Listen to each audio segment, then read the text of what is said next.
there's a number of things we can look at. I think the first and hopefully obvious response is that there's a huge waste of talent and opportunity. And it's, I think, ironic that on the one hand, we say consistently that people are our greatest asset, and yet we don't invest. In general, I've got to be careful here and say that in general, I know there are companies out there who may be doing this, but I think they're few and far between.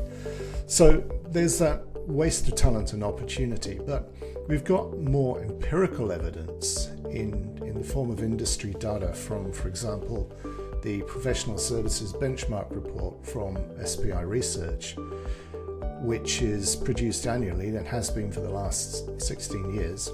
And I think this is an absolute treasure trove of industry data analysis, and it gives us really good pointers, empirical pointers, as to where things are going well or not well.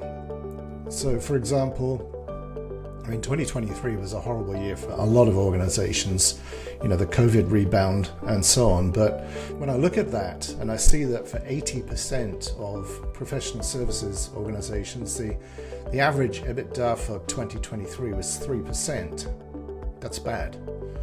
And when I see that professional services companies lose more than half their bids, that's bad. And if you think about the thousands of hours of effort that are wasted, we're not going to win them all, of course, but we seem to have settled for less than half. That is the average and has been for years, and that's what SPI is telling us. And when I look at how proposals and statements of work are written, I can see how that could be the case.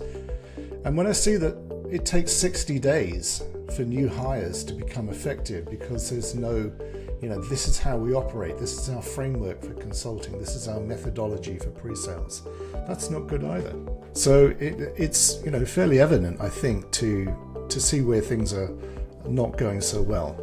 But those figures that I just quoted are for 80% of the survey respondents. There is a further 20%, the high performers, as they're referred to in the report, who actually, despite the difficulties of 2023, have made gains and made improvements. And this is because they've got their systems, their processes, and their talent all working cohesively and coherently together.